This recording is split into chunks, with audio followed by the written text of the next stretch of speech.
په پښین کې د جمعیت فی ګروپ یو سیاسي ورکر او اوس په نو دوی ښځو یو رهنما ورته وایي نه حافظ همایون کاکړ په جامع مسجد باندې قابضه دی د دکانو کرایه ورله راځي ګپلې پکې کوي ټول پښین بازار ته ور معلوم دی د ده څه کردار دی ورونه یې څه کردار دی د ده خپله کومه ژبه ده حافظ همایون ته که د ملایانو هیرو یې زه بیا د سوشل میډیا کینګ یم ستا ژبه او زما ژبه یو برابر ده دا کومې خبرې چې تا زموږ د پارټۍ خلاف کړي دي در دې زیاتې زه درته کوی سم مخامخ هم درته کوی سم او یکړ هم درتلی سم اجر یې لره مه کوه خپلو مشرانو زه نیولی یم کنه دومره درته قشمېدلی یم زما د پی ټي آی خلک دومره درته قشمېدلی دي تا ته که هر نقصان ورسېدی ستا د خپل عمل نتیجه به یې خلک به تا په چوټو باندې ویې عجبه سړی یو بېوقوفه سړی به دا وایي چې په مسجد نبوي صلی الله علیه وسلم باندې هلته چې دی خلک احتجاج وکړي موږ دغه نه غواړو نه موږ کړی دی زموږ قاید عمران خان د دې مذمت کړی دی ټوله دنیا به خبره ده هغه د پاکستانیانو خپل عمل دی وروره کوي هلته اورسیز پاکستانیان اوسیږي هر څه چې کوي دوی پوه سو خدای پوه سو عمل یې پوه سو نیت یې پوه سو زموږ پی ټي آی پښین والا څه قصور کړی دی چې ته په مسجد کې کښېنې د جمعیت فی ګروپ دفتر دې جوړ کړی دی فالتو خبرې کوي لعنت دی او پلان دی ستا سره ده سره دا خوند نه کوي دا تا چې کومې خبرې کړي دي دا داسې دی لکه زموږ په بازار کې چې دی خالا چې کوي هغه لکه ناراسته ښځه نه ده کښېنې لګیا وي پنډ نستې نیولی دي وروره زکاتونه دي د کرایه پیسې دي د پولیو تنخواګانې دي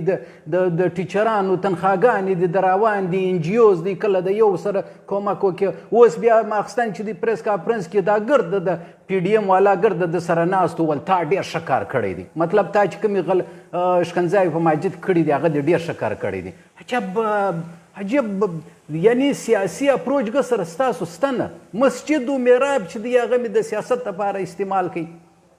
مسجد نبوي کې چې څه سوي دي د هغه موږ مذمت کوو یو بېوقوفه به دا رقم چم کوي لیکن تا چې په جامع مسجد کې کړی دی مولوي طاهر صاحب مسجد لره به زه د تلم دلته به مې لمونځ کوئ هغه چې وفات شوی دی بیا دا ګسر همدا مسجد چې جوړېدی په دا کې زموږ خاندان پیسې نه دی اچولې خالي تا پکې اچولې دی دا مسجد ستا دی که ستا د پلار دی وزه د مسجد سیاسي ملا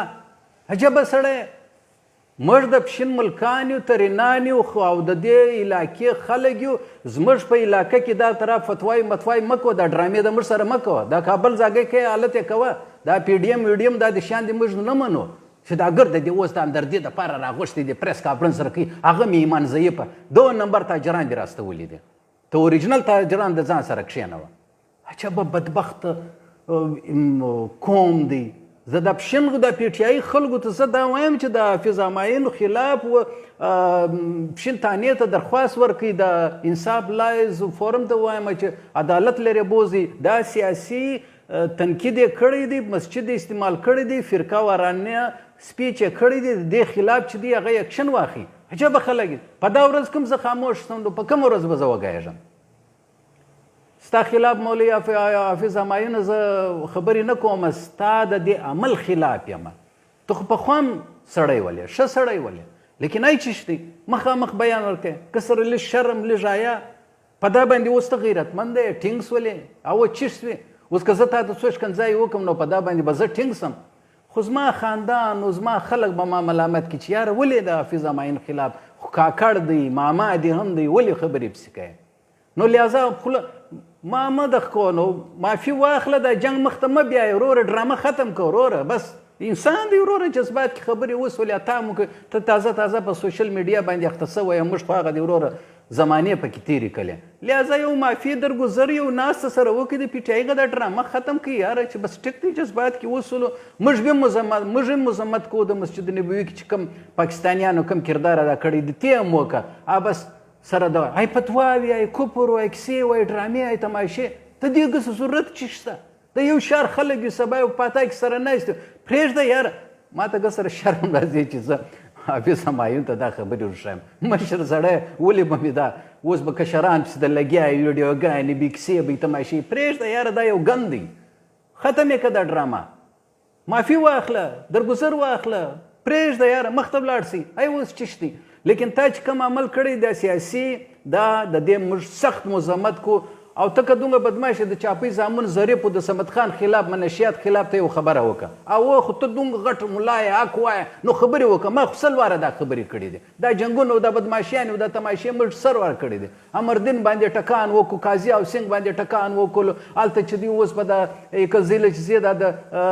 روډ باندې سرانانو خوا ته دالته صمد خان راغلو روډ ټکان یې وکړو خلک یې زخمیان کو تا یو ورځ د صمد خان د چاپۍ زوی و د دا نور د بدماشانو ظریف خان و هغه عبیدالله کاسۍ و دا نور چې شهیدان کړلو ای ټي اف والا چې رالو دومره اوس مفتي اسماعیل و دا دومره تماشې او ډرامې وشولې ستا یو بیان موږ والله کافي زماینه لیدلی دي ستا د غیرت او د ایمان په کومه ورځ موږ له په کار راځي